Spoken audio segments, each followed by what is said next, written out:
कैसे हैं आप? हम उम्मीद करते हैं कि आप लोग अच्छे होंगे और अपने इस 10th क्लास 2025 की तैयारी बेहतर तरीका से कर रहे होंगे। जैसे कि पिछले वीडियो में हम 1 से लेकर 25 तक की सारी ऑब्जेक्टिव क्वेश्चन को एक एक करके सॉल्व किया था। अब 25 के आगे भी इस चैप्टर का जो चैप्टर है हमारा वास्तविक संख्या, और वास्तविक संख्या में बहुत सारे क्वेश्चन ऑब्जेक्टिव जो हमारे 2025 एग्जाम में पूछे जाएंगे। तो अभी तक हमारे चैनल से आप नहीं जुड़े होंगे तो कृपया आप इस चैनल से जुड़िए और 10th क्लास के जितने सारे बच्चे हैं सबसे शेयर करने के लिए कहिए, क्योंकि ये ऑब्जेक्टिव क्वेश्चन आपके लिए बहुत ही एग्जाम के लिए इंपॉर्टेंट है। और यहाँ एक से एक ऑब्जेक्टिव क्वेश्चन जो आपके लिए VVIO वो आपको बेहतरीन तरीका से बताया जाएगा। और आपसे भी ये उम्मीद करते हैं कि अगर कोई ऐसा ऑब्जेक्टिव क्वेश्चन जो आपको समझ नहीं आ रहा है तो हमारे कमेंट बॉक्स में डाल दीजिए और उसको हम कोशिश करेंगे कि अपने तरीके से बेहतर तरीके से आपको समझाने के लिए। और प्रत्येक चैप्टर बाय चैप्टर आपको हम खुद ऑब्जेक्टिव पढ़ाएंगे और हमें उम्मीद है कि आप इस चैप्टर की तैयारी पूरे बेहतर तरीके से कर रहे होंगे। तो आइए समय को बर्बाद नहीं करते हुए हम अगले चैप्टर पर चलते हैं, अगले क्वेश्चन पे चलते हैं। क्वेश्चन पूछा है कि 5√5 है, तो आपसे पहले भी बताया गया था कि 5√5 जो भी रूट में रहेगा, जो भी संख्या रूट में रहेगा इसे हम अपरिमेय बोलेंगे, इसे अपरिमेय बोलेंगे। तो इसमें क्वेश्चन पूछा है कि अपरिमेय संख्या की, परिमेय संख्या की, पूर्णांक संख्या की, इनमें से कोई नहीं। तो देखिएगा कि ये हमारा रूट में है और रूट होने के बावजूद भी ये रूट टूटने वाला नहीं है। जैसे हम अपनी भाषा में कहे तो इसका वर्गमूल होने वाला नहीं है। तो अगर नहीं वर्गमूल होने वाला है तो इस पर से रूट नहीं हटेगा और नहीं हटेगा तो आपका अपरिमेय संख्या होगा।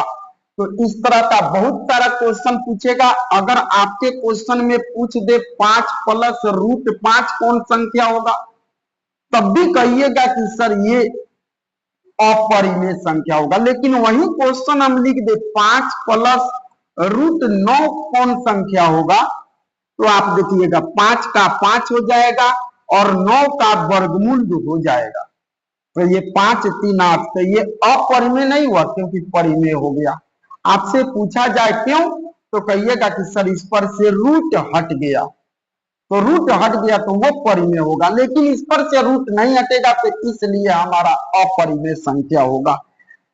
अगले क्वेश्चन पर अब ध्यान देते हैं। कह रहा है कि निम्नलिखित में से कौन सा कथन सही है या सत्य है। इसमें में कौन सी, ये क्वेश्चन जो है थोड़ा सा गलती आ गया इसमें। कौन कथन सत्य है, ये आपका क्वेश्चन सही है, इतना दूर आपका क्वेश्चन इसमें गलत है, इतना दूर इसमें गलत है, ये गलती हुआ है। बोला है कि निम्नलिखित में कौन परिमेय संख्या है, कौन परिमेय संख्या है। अगर हम देखें तो इसमें बोला है कि कौन परिमेय संख्या है, निम्नलिखित में कौन परिमेय संख्या है ये होगा। तो आप देखिए 49 को तोड़िएगा ना तो 49 आपका हो जाएगा 7 गुने 7 और 22। 64 को तोड़िएगा ना तो ये हो गया 8 गुने 8। अगर इन दोनों की बात किया जाए तो 7 का वर्गमूल आप जानते हैं कि 7 होता है और 8 का वर्गमूल होता है 8। तो इस पर से रूट हट गया, इसलिए याद रखिएगा यही आपका परिमेय संख्या होगा। बाकी इस पर से देखिएगा तो 81 का वर्गमूल 9, लेकिन 91 का वर्गमूल नहीं होता है, इसलिए ये परिमेय संख्या हमारा नहीं होगा। अगर इसमें से देखा जाए तो इसमें से दोनों में से किसी का वर्गमूल नहीं होता है, तो ये दोनों का दोनों जो होगा अपरिमेय हमारा होगा। अगर इसका बोला जाए तो 49 का वर्गमूल होता है 7, लेकिन 101 का वर्गमूल नहीं होता है। तो देखिए कि इस पर से रूट हट गया है, लेकिन इस तीनों पर से रूट नहीं हट पाया है। इसी पर से हटा है, जैसे 81 से हटा है लेकिन 91 से नहीं है, 49 से हट गया है लेकिन 101 से नहीं है। तो आपसे क्वेश्चन पूछा जाए तो कहिएगा कि आपका आंसर कौन होगा, ए, यानी आपका परिमेय संख्या जो होगा वो होगा आपका 7/8। आपसे क्वेश्चन पूछा जाए निम्नलिखित में से कौन परिमेय संख्या है, तो कहिएगा कि कौन परिमेय संख्या होगा, तो आपका 7/8 परिमेय संख्या होगा हमारा। अगले क्वेश्चन पर देखते हैं, निम्न में कौन सी संख्या अपरिमेय है। फिर वही क्वेश्चन है, लेकिन इसमें पूछा है निम्न में कौन संख्या अपरिमेय है। पीछे वाले क्वेश्चन में बाबू, पीछे वाले क्वेश्चन में, पीछे वाले में परिमेय था। अगर बात किया जाए तो पीछे वाले क्वेश्चन में आपका परिमेय था, लेकिन ई वाले क्वेश्चन में आपका अपरिमेय है। ये थोड़ा सा ध्यान दीजिएगा, कहीं ना कहीं ध्यान दीजिएगा कि परिमेय क्वेश्चन में पूछा है कि अपरिमेय, तो जिस पर रूट रहेगा उसको अपरिमेय बोलेंगे, जिस पर रूट नहीं होगा उसे हम लोग परिमेय बोलेंगे। तो अगर टोटल बात पर अगर ध्यान देते हैं यहां, अब एक गेट बंद करो, अगर टोटल बात पर ध्यान देते हैं तो देखिएगा 36 का वर्गमूल होता है 6, 64 का वर्गमूल होता है 8। यहां अगर देखिएगा 1 का वर्गमूल होता है 1, 81 का वर्गमूल होता है 9, लेकिन यहां देखिएगा यहां न 3 का वर्गमूल होता है न 5 का वर्गमूल होता है। यहां हम देखें तो 9 का वर्गमूल होता है 3 और 49 का वर्गमूल होता है, सॉरी 49 का वर्गमूल होता है आपका 7। तो आपने देखा कि इस पर से रूट हट गया, इस पर से रूट हट गया, इस पर से रूट हट गया, लेकिन इस पर से रूट नहीं हटा। तो यही हमारा जो होगा ये अपरिमेय संख्या होगा, अपरिमेय संख्या होगा, और ये पूरा का पूरा हमारा परिमेय होगा। क्यों? क्योंकि इस पर से रूट हट गया है, इस पर से भी देखिए रूट हट गया है, इस पर से भी रूट हट गया है, लेकिन इस पर से रूट नहीं हटा है, इसलिए इसे अपरिमेय होगा। तो निम्न में कौन संख्या अपरिमेय है, तो आप सी पर टिक मारिएगा। कौन संख्या अपरिमेय है, तो आप सी पर टिक मारिएगा। अगले क्वेश्चन पे ध्यान देते हैं, निम्न में कौन भाज्य संख्या है। बार बार आपको भाज्य और अभाज्य संख्या से क्वेश्चन आएगा, भाज्य और अभाज्य संख्या। तो जिसका एक से अधिक गुणनखंड हो उसको भाज्य बोलते हैं, और जिसका केवल एक गुणनखंड हो तो उसे अभाज्य बोलते हैं। जिसका केवल एक गुणनखंड हो, एक गुणनखंड, उसे अभाज्य बोलते हैं, और जिसका एक से ज्यादा हो उसे हम भाज्य बोलते हैं। तो हमारा क्वेश्चन है कि निम्नलिखित में कौन भाज्य संख्या है। तो भाज्य संख्या को अगर यहां तोड़े तो 8 हो जाएगा, 2 दूना 4 दूना 8। देखिए अगर 2 दूना 4 दूना 8, लेकिन 13 के तोड़ेंगे 13 को तो 13 टूटेगा, 13 गुने 1, 11 को तोड़िएगा तो 11 गुने 1, 19 को तोड़िएगा तो 19 गुना 1। आप जानते हैं कि गुना में 1 का कोई वैल्यू नहीं होता है। तो यहां देखिए इसका भी अगर हम बात करें तो इसका भी बाबू एक गो गुणनखंड है, इसका भी एक गो है, इसका भी एक गो है। तो ये सारा का सारा अभाज्य संख्या होगा, ये सारा का सारा जो होगा ये अभाज्य संख्या होगा। और इसमें देख रहे हैं तो इसमें एक से ज्यादा गुणनखंड है, इसमें एक से ज्यादा गुणनखंड है, तो ये हमारा जो होगा ये हमारा भाज्य संख्या होगा। तो क्वेश्चन में बोला है निम्न में कौन भाज्य संख्या है, तो आपका सही आंसर जो होगा वो होगा ए होगा आपका। तो भाज्य और अभाज्य पर थोड़ा सा आप लोगों को मेहनत करना पड़ेगा, दिमाग लगाना पड़ेगा, बाकी कोई भारी क्वेश्चन आपके एग्जाम में नहीं आता है। निम्नलिखित में कौन सी संख्या अपरिमेय संख्या है। फिर आ गया अपरिमेय, तो अपरिमेय को अगर हम तोड़े तो अपरिमेय को तोड़िएगा बाबू तो √9, और 9 को होगा 3, 20 को तोड़िएगा 20 को, तो 20 को थोड़ा सा देख लेते हैं हम तोड़ के, 2 दूना 4 पच्चे 20। अरे देखिए हाई 2 को मिल गया लेकिन हाई नहीं मिल रहा है, तो इसको लिख सकते हैं 2√5, क्योंकि 2 को मिल गया तो एगो, 2 को मिलकर एगो, हाई नहीं मिला है तो उसको रूट में रहने देंगे। 25 का वर्गमूल हो जाएगा 5, 49 का वर्गमूल आप बेहतर जानते हैं कि 7 होगा। तो देखिए अगर हम बात आपसे करें, थोड़ा सा चर्चा करें, तो इस पर से रूट हट गया है, इस पर से भी रूट हट गया है, इस पर से भी रूट हट गया है, लेकिन इस पर से रूट नहीं हटा है, तो यही हमारा जो होगा अपरिमेय संख्या होगा। ये जो हमारा होगा ये अपरिमेय संख्या होगा। क्वेश्चन बोला है निम्न में कौन सी संख्या अपरिमेय संख्या है, तो हमारा सही आंसर जो होगा बी होगा। अगर आप लोगों को हमारी ये सारी वीडियो अगर बेहतर लग रही है, ऑब्जेक्टिव अगर आपको समझ आ रहा है, तो आप अपने दोस्तों के पास शेयर करिए। हाँ, और एक बात कमेंट बॉक्स में जरूर आप बताइएगा कि हाँ आपको सही लगा कि नहीं, समझ आ रहा है कि नहीं आ रहा है। और जितने सारे 10th वाले बच्चे हैं सबको, सबके पास शेयर करिए, सबके पास शेयर करिए। सारे बच्चों को ऑब्जेक्टिव में पूरे मैथ के 50 का 50 मार्क्स आना चाहिए। इस पर से रूट हट गया, इस पर से रूट हट गया, सारे पर से रूट हट गया, लेकिन इस पर से रूट नहीं हटा, तो हमारा अपरिमेय संख्या बी होगा। ये सारा का सारा परिमेय हो गया, परिमेय, लेकिन यह आपका अपरिमेय हुआ। अगले क्वेश्चन देखते हैं। किसी दो धनात्मक पूर्णांक ए और बी के लिए ए बी का महत्व गुणे ए बी का लौसन निम्न में से किसके बराबर होगा। थोड़ा सा इस पर चर्चा करेंगे। देखिएगा, किसी दो धनात्मक पूर्णांक, तो दो धनात्मक पूर्णांक की अगर बात करें बाबू, तो हमारा दो धनात्मक पूर्णांक पहली संख्या ए है और दूसरी संख्या बी है। पहली संख्या ए है, पहली संख्या अगर हम बात करें तो ए है। अगर हम बात करें कि दूसरी संख्या, तो दूसरी संख्या हमारा बी है। पहली संख्या ए है, दूसरी संख्या बी है, और ए बी का हम 900 गुणे 900 निम्न में से किसके बराबर होगा।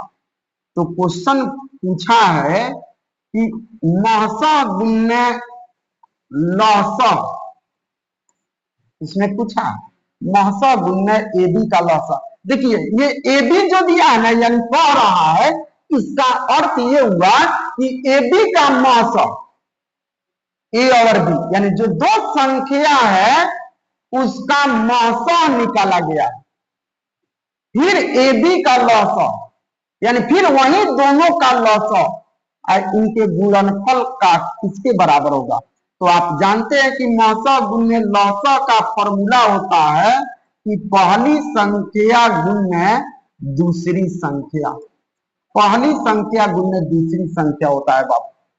900 गुणे 900 बराबर होता है पहली संख्या गुणे दूसरी संख्या। तो क्वेश्चन पूछा है कि 900 गुणे 900 निम्न में से किसके बराबर होगा। तो बोलो तो 900 गुणे आपका 900 है तो 900 हो गया।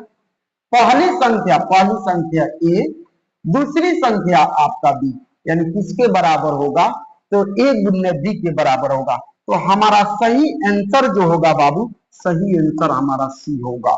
यानी दो संख्याओं का गुणनफल जो होता है 900 गुणे 900 के बराबर होता है। तो याद रखिएगा हमारा सही आंसर सी होगा। अगर आपको किसी भी चीज की दिक्कत हो रही है तो आप कॉपी और कलम लेकर बैठिए, सारे क्वेश्चन को छाप लीजिए। अगर आपको इस सारे ऑब्जेक्टिव का पीडीएफ आपको चाहिए तो हमारे कमेंट बॉक्स में लिखकर अपना नंबर शेयर करिए, वहां से आपको व्हाट्सएप नंबर से मिल जाएगा। अगर आपको इस पूरे ऑब्जेक्टिव का पीडीएफ आपको चाहिए तो कृपया हमारे कमेंट बॉक्स में नंबर डालिए, आपको सारे व्हाट्सएप यहां से कर दिया जाएगा।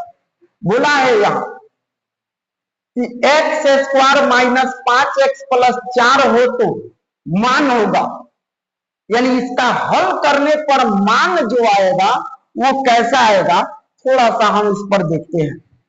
एक्स स्क्वायर -5x प्लस 4 बराबर 0। इसका गुणनखंड तोड़ेंगे ना बाबू, गुणनखंड। तो पहला तो गुणनखंड टूटेगा आपका 1 और 4 से, और 4 और 1 ये हो जाएगा 5। यानी इसका गुणनखंड तोड़ेंगे तो एक्स स्क्वायर -4x और -1x। सारे क्वेश्चन को हम तोड़ तोड़ कर बताएंगे आपको। -4x और -x अब +4 का 4 बराबर हो गया 0। यहां देखते हैं, भाई दोनों में से x कॉमन ले लेंगे। चलिए, यहां 2 गो x है, ये गो ले लिए तो ये गो x कॉमन ले लिए तो यहां बच गया बाबू 4। यहां अगर बात करते हैं तो दोनों में से हम -1 कॉमन ले लेते हैं, तो यहां हो जाएगा x, प्लस में से माइनस निकल गया माइनस, और यहां 4 बराबर हो गया 0। अगर हम देखें तो बोलो, x -4 दोनों में से कॉमन ले लेंगे, x -4 दोनों में से कॉमन ले लेंगे तो यहाँ x -1 बच जाएगा, यहां हो जाएगा 0। एक बार इसके साथ 0 ले लीजिए, तो लिखेंगे यदि x -4 बराबर 0, तो x बराबर, ये माइनस में है उधर जाएगा तो प्लस में। तो आप देखिए x का जो वैल्यू ये आया, ये यहां लिखेंगे तो ये लिखेंगे यदि x -1 बराबर 0, तो x बराबर माइनस में है, इधर आएगा तो प्लस में। तो अगर हम दोनों के दोनों क्वेश्चन पर चर्चा कर रहे हैं तो ये भी परिमेय संख्या आया है और ये भी परिमेय संख्या आया है। यानी बोला है कि x स्क्वायर -5x प्लस 4 बराबर 0 हो तो यहाँ x का मान होगा, सॉरी यहाँ गलती क्वेश्चन हुआ है, यहाँ x का मान होगा। तो x का मान अगर देख रहे हैं तो ये गो x का मान 4 आया है, ये गो x का मान 1 आया है, और ये भी परिमेय संख्या है और ये भी परिमेय संख्या है, दोनों के दोनों परिमेय संख्या है, तो हमारा सही आंसर ए होगा।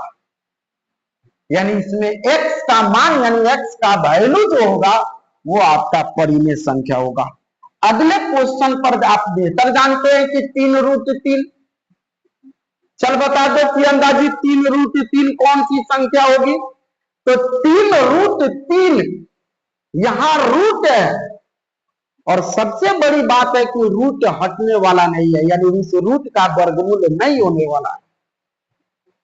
तो रूट का वर्गमूल अगर नहीं होने वाला है तो जाहिर सी बात है आपको वो अपरिमेय संख्या होगी। कितना सारा क्वेश्चन आपको पढ़ा दिया गया कि यहाँ रूट है और ये रूट नहीं हटने वाला है।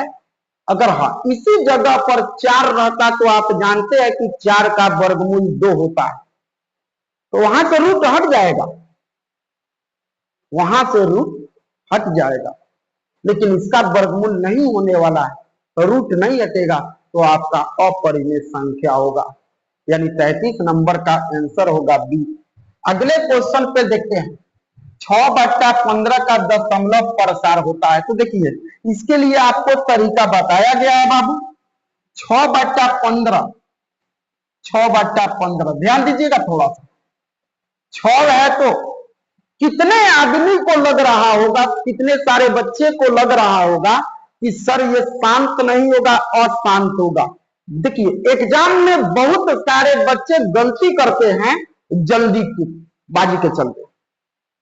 क्वेश्चन लगता है बिल्कुल आसान, ऐसा लगता है उन लोगों को कि सारे के सारे क्वेश्चन सॉल्व हो जाएंगे, क्योंकि जितने सारे बच्चे पढ़ कर जाते हैं उसको तो लगता है, उसको पूरा फेथ होता है कि चलिए ये बनाया हुआ क्वेश्चन है, और क्वेश्चन वास्तव में भी आसान देता है क्वेश्चन, लेकिन उसी में ऐसा क्वेश्चन देगा जो आपको कंफ्यूज कर देगा, और एग्जाम में आप छोटी छोटी गलती कर कर आते हैं, और यही तो आपको नहीं करना है। पूरी तरह से शांत दिमाग से आपको अपने क्वेश्चन पर अटैक करना है। क्वेश्चन को खूब बेहतर तरीका से पढ़ो,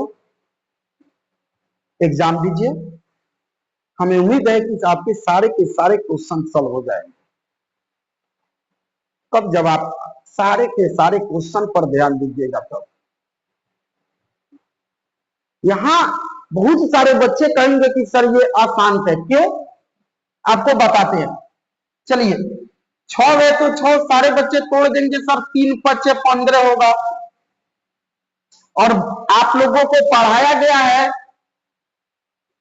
कि शांत तबे होता है जब हर के गुणनखंड में, यानी नीचे वाले के गुणनखंड में 2 और 5 हो। केवल या तो 2 या तो 5 या तो 2 और 5 हो। लेकिन यहां आपके 2 और 5 के अलावा अगर देखिए तो यहां 3 आया है, तो यहां बच्चे को लगेगा कि सर ये अशांत है, अशांत है। लेकिन ऐसा कहना हमारा बिल्कुल गलत है, क्योंकि थोड़ा सा आप ध्यान दीजिएगा कि 3 से काटिएगा तो 3 दूना 6, ये कट जाएगा। तो अब आपका हो गया 2 बच्चा, यहां 5, अब केवल नीचे 5 बचा। और आप जानते हैं कि शांत और अशांत की पहचान हम तबे कर सकते हैं जब नीचे हर के गुणनखंड में या तो 2 का, या तो सिर्फ 2 का पावर होना चाहिए, 2 का घात होना चाहिए, या तो केवल 5 का घात होना चाहिए, या तो 2 और 5 का घात होना चाहिए। इसके बारे में भी अभी ऑब्जेक्टिव में पढ़ना है, इसी चैप्टर में आपको बोले है ना, बहुत बेहतर बेहतर आपके एग्जाम के टॉपिक पर हम ऑब्जेक्टिव लेकर आए हैं। अगर आपको ऐसा लग रहा होगा कि नहीं सर पिछले क्वेश्चन को आप कितना बार रिवीजन कर रहे हैं, नहीं, ऐसी कोई बात नहीं है। सारे क्वेश्चन अलग अलग है। थोड़ा सा आप कहीं ना कहीं ध्यान दीजिएगा, पूरे क्वेश्चन पर ध्यान दीजिएगा। हम बोले है ना कि आपके एग्जाम में छोटी छोटी गलती आपके ऑब्जेक्टिव को गलती कर देती है। और मैथ में हो सकता है कि आप काट कर सुधार लीजिएगा, लेकिन लॉन्ग क्वेश्चन में आप काट कर सुधार सकते हैं, लेकिन ऑब्जेक्टिव में सुधारने का मौका नहीं मिलेगा। एक बार जो फिलअप कर दिए वो हो गया। तो इसलिए यहां देखिए 6/15 अगर दिया है तो 6/15 यहां भी देखना है कि सर ये कटने वाला है। 3 से 3 दूना 6 और 3 5 15, ऊपर 2 हो गया और नीचे 5 हो गया। तो नीचे हर के गुणनखंड में हम देख रहे हैं, तो हर के गुणनखंड में केवल 5 है। तो याद रखिएगा कि 5 है तो ये शांत होगा। यानी ये कौन सा उसका दशमलव प्रसार कैसा होगा, तो आपका आंसर जो होगा, आपका आंसर ए होगा, अशांत नहीं होगा। अगर जल्दीबाजी में कोई अशांत मार दे तो वो बेवकूफी कर देगा, उसका नंबर जाएगा।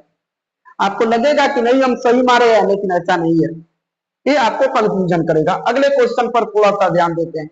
एक वृत्ताकार पथ पर 3 धावक एक ही स्थान से दौड़ना प्रारंभ करते हैं, तो एक चक्कर लगाने में क्रमशः 1 घंटे, 3 घंटे तथा 5 घंटे का समय लेते हैं।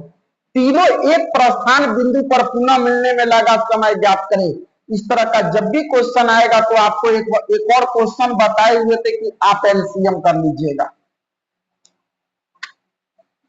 और एलसीएम इसका नहीं जाएगा तो ये हो गया 1 गुना 3 गुना 5, गुना करिएगा तो 3 5 15 कम 15, यानी तीनों का तीनों कितना घंटा में मिलेगा, 15 घंटा में आपका आंसर होगा डी।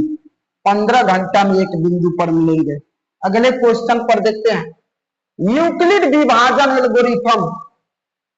हम अगले चैप्टर से, आपको इस चैप्टर में तो बाबू शुरुआत किए थे तो हम उतना नहीं कर पाए, लेकिन हम कोशिश करेंगे कि जब अगला चैप्टर हम बहुपद चालू करेंगे तो सबसे पहले आपको बेसिक हम एक क्लास जरूर कराएंगे।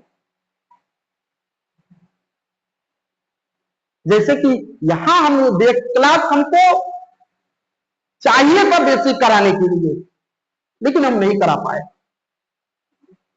थोड़ा सा हमारा चैनल नया है, हम यूट्यूब पर नए आए हैं, आप लोगों से नए मिल रहा है,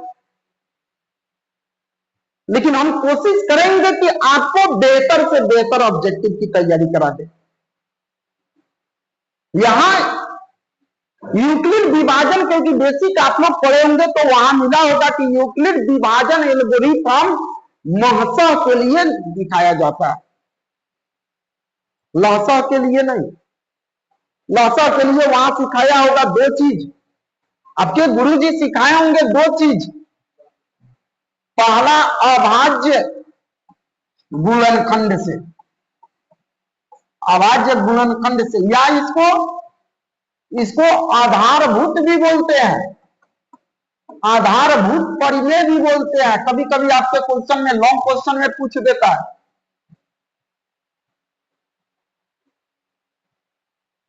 इससे भी आप मौसा निकाल सकते हैं, और दूसरा का तो आप यूक्लिड विभाजन से भी निकाल सकते हैं।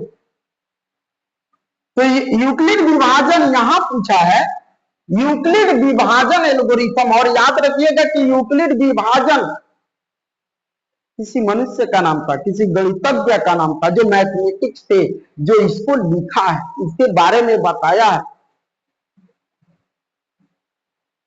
अभी बहुत सारा मिलेगा इसमें ना, पाइथागोरस जी के बारे में भी चर्चा करना है,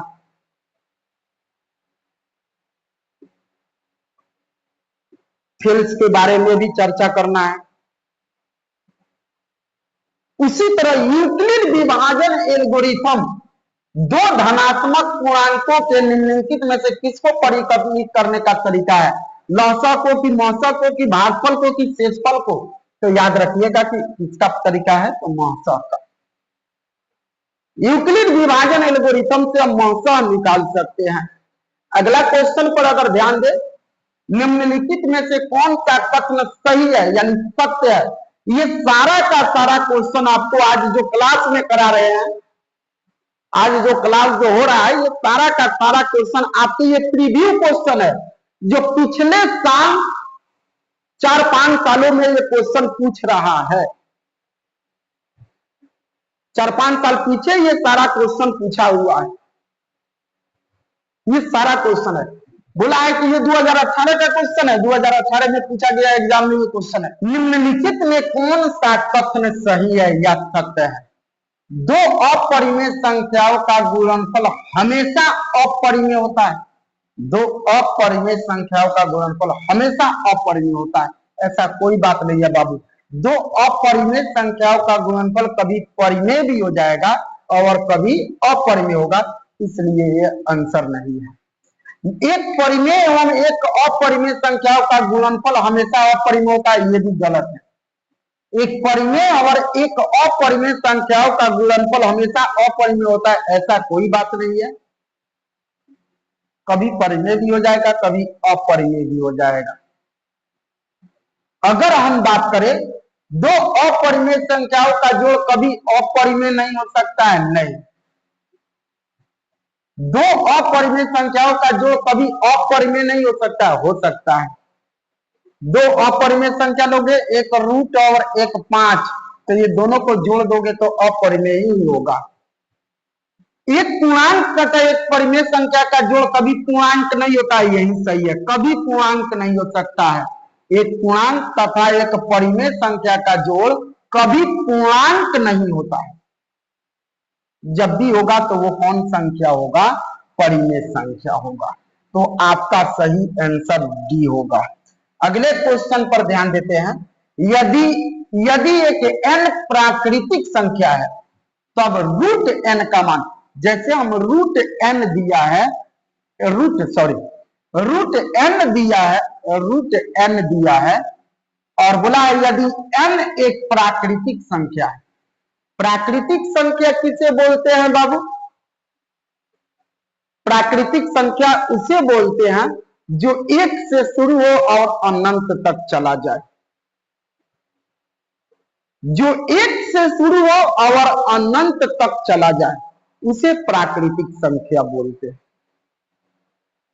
तो अगर यहां रूट n का मान अगर रखेंगे, n एक प्राकृतिक संख्या है तो रूट n का मान रखेंगे, जैसे यहां मान लीजिए n का मान अगर 2 रख रहे हैं, तो हमेशा प्राकृतिक संख्या आएगा? नहीं, हमेशा अपरिमेय संख्या आएगा, यही होगा हमारा, क्योंकि रूट 2 एक कौन संख्या है? अपरिमेय संख्या है। कौन संख्या है? अपरिमेय संख्या। हमेशा परिमेय संख्या, थोड़ा रुक जाइए, हमेशा परिमेय संख्या होगा, हमेशा प्राकृतिक संख्या और कभी परिमेय संख्या, कभी प्राकृतिक संख्या और कभी परिमेय संख्या। हमारा आंसर डी होगा, हमारा आंसर डी होगा, हमारा आंसर बी नहीं होगा। क्यों नहीं होगा? तो देखिए, n एक प्राकृतिक संख्या है तो n का मान √3 रखे तो ये अपरिमेय संख्या आया। अपरिमेय, ये आया आपका अपरिमेय संख्या आया, अपरिमेय संख्या आया। लेकिन वहीं हम रूट अगर n के जगह पर अगर हम 4 रख रहे हैं, क्योंकि n एक प्राकृतिक संख्या है तो n का मान 1 2 3 4 5 ऐसे बहुत सारा हो जाएगा, तो 4 का वर्गमूल 2 हो जाएगा। तो ये हमारा भी अगर देखें तो ये हमारा प्राकृतिक संख्या, ये हमारा प्राकृतिक संख्या। तो कभी प्राकृतिक संख्या होगा और कभी अपरिमेय संख्या होगा। सही आंसर हमारा जो होगा वो डी होगा।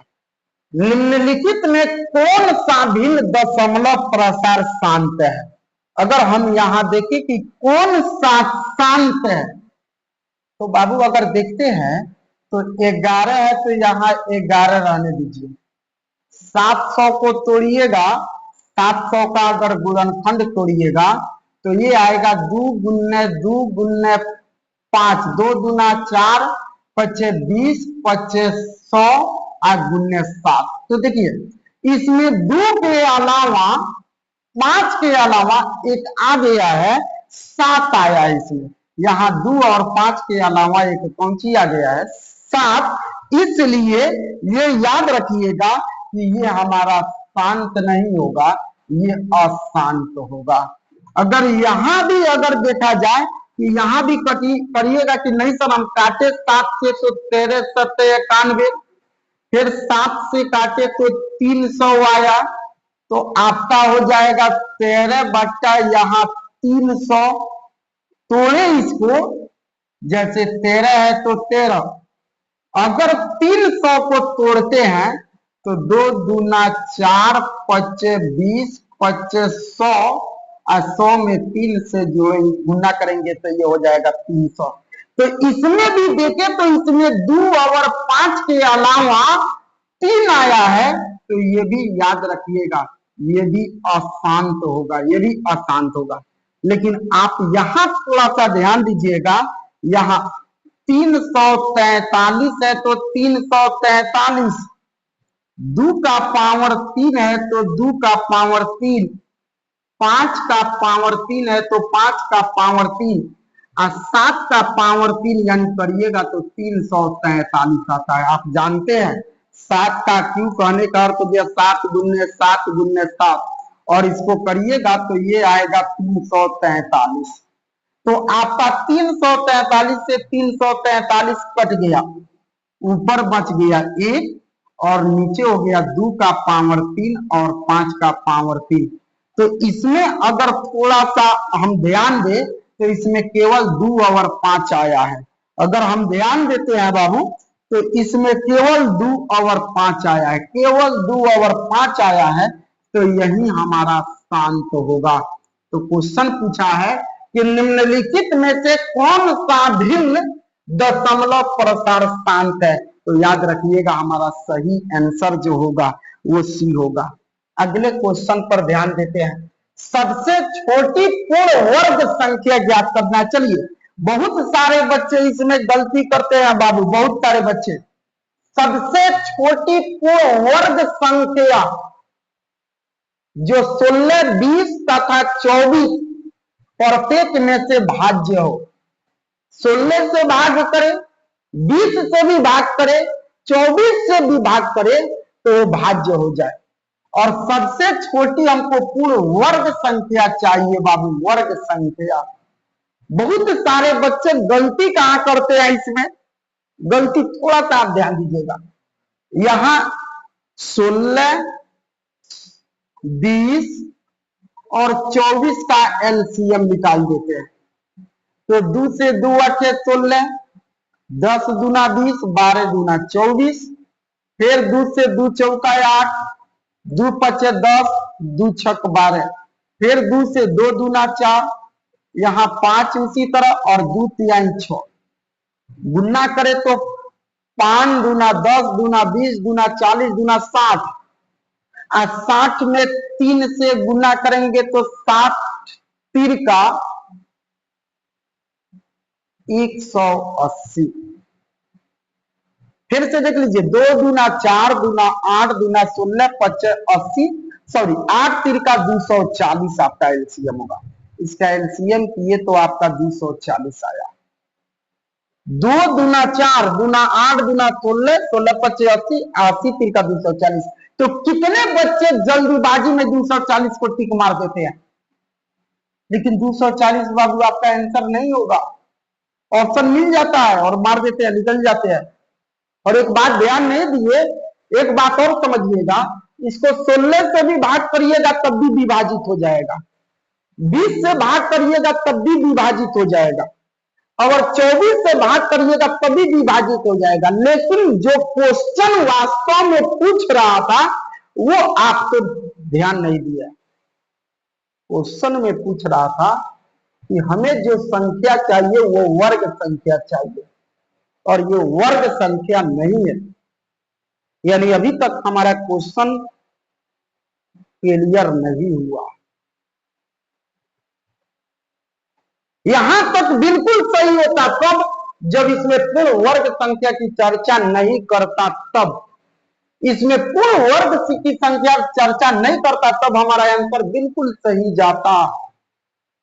लेकिन इसमें पूर्ण वर्ग संख्या, हमको वर्ग संख्या चाहिए था, तो इसको 2 से फिर डिवाइड करेंगे, यानी इसका गुणनखंड तोड़ेंगे तो 120 बार में, फिर 2 से करेंगे तो ये 60 बार में, फिर 2 से करेंगे ये 30 बार में, फिर 2 से करेंगे ये 15 बार में, फिर 3 से करेंगे 3 पचे 15, फिर 5 से 5 एकम 5, यहां हो जाएगा 5 एकम 5। इसको लिखे, सारे को लिखे तो ये हो जाएगा 2 गुन्ने 2 गुन्ने 2 गुन्ने 2 गुन्ने, फिर 2 गुन्ने, फिर 2 गुन्ने, फिर 3 गुन्ने 5, 3 गुन्ने 5। तो देखिए, आप जानते हैं वर्ग मिलाने के लिए, वर्ग को मिलाने के लिए हमें 2 मिलाना पड़ता है। ये 2 मिल गया, ये 2 मिल गया, लेकिन इसका जोड़ा नहीं मिल रहा। तो नहीं मिल रहा है तो आप अपने तरफ से इसका जोड़ा मिलाने के लिए अपने तरफ से एक और 3 रख दीजिए। ये क्यों कर रहे हैं? क्योंकि वर्ग संख्या बनाने के लिए ये जो हम कर रहे हैं पूर्ण वर्ग संख्या, वर्ग में जोड़ा लगता है, वर्ग का पावर 2 होता है, तो हम जोड़ा लगा रहे हैं। तो यहाँ 3, इसका पूरा करने के लिए हम अपने तरफ से 5 रखेंगे। अब आप पूरा गुना कर दीजिए, तो आप देखिए कि इतना दूर गुना किए थे तो आपका 240 आया था, 240।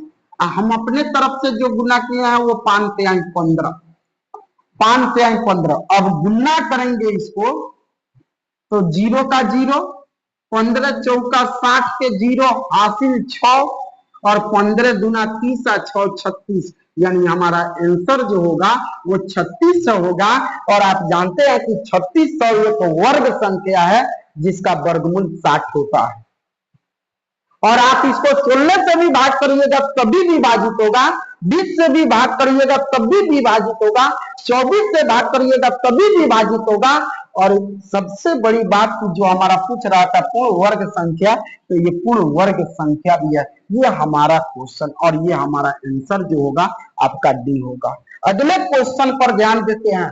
बोला है कि 2 संख्याओं का लघुत्तम समापवर्तक इनके महत्तम समापवर्तक का 14 गुना है। लघुत्तम समापवर्तक तथा महत्तम समापवर्तक का जो 600 है, यदि एक संख्या 280 है तो दूसरी संख्या क्या होगी? हम बोले हैं ना, आप थोड़ा सा सब्र रखिए, एक एक क्वेश्चन पर आप कमांड रखिए, धीरे धीरे हम अपने क्वेश्चन को और बेहतर करते जाएंगे। अब जितना सारा क्वेश्चन मिलेगा और बेहतर आपको मिलेगा। यहां देखिएगा, सबसे पहले भारी नहीं है, घबराना नहीं है। क्या बोला? 2 संख्याओं का लघुत्तम समापवर्तक उनके महत्तम समापवर्तक का 14 गुना। क्वेश्चन बोला है कि थोड़ा सा इसको हल करेंगे हम। हल क्या करेंगे बाबू? बोला है कि लहसा महसा का 14 गुना है, यानी एलसीएम जो है 14 गुना है। 14 गुना है, किसके 14 गुना है? तो महसा। दो संख्याओं का लघुत्तम समापवर्तक यानी एलसीएम मौसों का 14 गुना है, मौसों का 14 गुना है। फिर बोला है लघुत्तम समापवर्तक यानी लौसों तथा मौसों का जोड़ 600 है। लौसों तथा मौसों का जोड़ कहने का अर्थ हो गया कि एलसीएम प्लस एचसीएफ ये दोनों को जोड़ने पर 600 आ रहा। तो आप एलसीएम के जगह पर 14 में मौसों से गुना करेंगे, 14 मौसों लिख सकते हैं। एलसीएम के जगह पर 14 मौसों लिख सकते हैं। 14 मौसों कहने का अर्थ हो गया एचसीएफ। एचसीएफ के जगह पर यहां भी मौसों आप लिख सकते हैं। थोड़ा सा इसको हम इंग्लिश में लिख दिया, नहीं तो हिंदी में लिखते तो यही आता। अरे पागल, एलसीएम है तो एलसीएम 14 मौसों है, तो एलसीएम के जगह पर 14 मौसों। यहां भी एचसीएफ है तो एचसीएफ रख दिए या मौसों रख दिए। यहां 600 है तो 600, 14 को मौसों और 1 मौसों जोड़ेंगे तो यहां हो जाएगा आपका 15 मौसों बराबर यहां 600। गुना में इधर आएगा तो भाग में, तो ये हो जाएगा आपका मौसों जो हो जाएगा 600 बट्टा 15। 15 से काटेंगे तो 40 बार में कटेगा, तो आपका मौसों हो गया आपका 40। ये मौसों हो गया। अब हम लौसों निकाल ले, तो लौसों जो निकालेंगे वो लौसों है 14 गुना मौसों के, 14 गुना मौसों के, तो 14 गुने और मौसों आपका आया है 40। 14 में 40 से गुना करेंगे तो 14 चौका 56, 560। मौसों आया है 40 और लौसों है 560। बोला है एक संख्या 280 तो दूसरी संख्या ज्ञात करें। बाबू आप पढ़े होंगे कि दूसरी संख्या का फॉर्मूला होता है, और दूसरी संख्या का फॉर्मूला होता है एचसीएफ गुना एलसीएम बट्टा एचसीएफ गुना एलसीएम बट्टा पहली संख्या, यानी मौसों गुना लौसों बट्टा पहली संख्या। एचसीएफ यानी मौसों आपका कितना आया है, मौसों 40 है। गुन्ने लौसों की बात करें तो लौसों आपका 560 है। और पहली संख्या अगर बात करें तो पहली संख्या हमारा 280 है। यहां 0 से 0 आपका कट गया, 4 से काटिएगा तो 4 7 28, 7 से काटिएगा तो 7 8 56 और 0 बच गया यहाँ, यानी आपका दूसरी संख्या जो होगा वो 80 होगा। आपका सही आंसर बी होगा, सही आंसर बी होगा। अगले क्वेश्चन पर यहां ध्यान देते हैं। यहां क्वेश्चन में थोड़ा सा कहीं ना कहीं बाबू दिक्कत है, थोड़ा सा क्वेश्चन हम सुधारेंगे, इस पर रेकरिंग रहेगा, इस पर रेकरिंग रहेगा। चलिए देखते हैं। क्वेश्चन में बोला है कि इतना को संख्या इतना को के रूप में प्रकट किया जा सकता है, यानी इतना को रूप में प्रकट किया जा सकता है, यानी कोऑर्डिनेट संख्या के रूप में प्रकट किया जा सकता है। ऐसे इसको हल करेंगे ना, हल करेंगे जैसे आप लोगों को शॉर्टकट पढ़ाए हैं 23.43 और इस पर रेकरिंग है, 23.43 इस पर रेकरिंग है। थोड़ा सा इसको हल करें तो ये है 23.43 और इस पर रेकरिंग है। इसको हल करेंगे तो देखिए दो संख्या पर रेकरिंग है तो नीचे 2 गुना हो जाएगा, नीचे 2 गुना हो जाएगा। अगर आप पकड़ना चाहते हैं तो 2 गुना इसमें आपका आंसर ए हो गया, यही आप पकड़ सकते हैं। और ज्यादा हल करना चाहते हैं अब आप पूरा लिख दीजिए, 2343 लिख दीजिए और उसमें से घटा दीजिए। काउना पर रेकरिंग नहीं है, जिस पर रेकरिंग नहीं है उसको घटा देंगे, तो घटाओ तो 3 में से 3 गया 0, 4 में से 2 गया 2, और यहाँ 3 है तो 3 और 2 है तो 2, और बट्टा 99 का 99। यानी सही आंसर आपका हो जाएगा ए होगा। अगले क्वेश्चन पर ध्यान देते हैं। रूट 5 है ये, बोलिए, बार बार बताएं कि अपरिमेय संख्या, इसमें कोई दिक्कत नहीं है। निम्नलिखित में से कौन परिमेय संख्या है? तो पाई तो बाबू परिमेय संख्या नहीं है, पहले बार में आपको समझाए थे, परिमेय नहीं है, ये अपरिमेय है। रूट इस पर से भी नहीं हटेगा, ये भी अपरिमेय है, ये भी आपका अपरिमेय है। लेकिन यहां देख रहे हैं तो 16 का वर्गमूल हो जाएगा 4 और 25 का वर्गमूल 5। आपका सही आंसर सी होगा, सही आंसर सी, ये आपका परिमेय संख्या है, ये भी अपरिमेय होगा। तो बोला निम्न में से कौन परिमेय संख्या है? तो आपका 4/5। आइए लास्ट क्वेश्चन देखते हैं। निम्न में से कौन अपरिमेय संख्या है? अपरिमेय संख्या तो आप जानते हैं 64 का हो जाएगा 8, 36 का 6, ये परिमेय हो गया। 81 को देखते हैं 9, ये भी परिमेय। 2.5 को अगर तोड़े तो किसी भी संख्या के नीचे एक छुपा रहता, दशमलव हटा देंगे तो यहाँ 0 बैठेगा, यानी इसको लिख सकते हैं यहाँ 25/, ऐसा नहीं है कि इसको इसी तरह हल मत कर दीजिएगा, ये मत कहिएगा कि नहीं सर आप एक 0 गलत लिखे हैं, जी नहीं। देखिए इसको बट्टे में हल करेंगे क्योंकि रूट में दशमलव है, तो इसको 2.5/1 लिख सकते हैं, दशमलव हटाएंगे तो 0। देखिए 25 का वर्गमूल तो 5 होगा, लेकिन 10 का वर्गमूल नहीं टूटेगा, तो वो रूटे में रह जाएगा। तो सही आंसर हमारा सी होगा, क्योंकि डी को भी तोड़ेंगे तो डी का 49 का वर्गमूल 7 और 9 का वर्गमूल ये हो जाएगा 3। तो इस पर से भी रूट हट गया तो ये परिमेय होगा, इस पर से भी रूट हट गया ये भी परिमेय होगा, इस पर से भी रूट हट गया ये भी परिमेय होगा। तो सही हमारा आंसर हो जाएगा और रूट 10। तो ये हमारा लास्ट क्वेश्चन था। प्रत्येक दिन हम 20 क्वेश्चन ही लेकर आप लोगों के पास आएंगे। अगर हमारा ये ऑब्जेक्टिव आपको बेहतर लगा हो तो जितने सारे 10th वाले बच्चे हैं सबको शेयर करिए।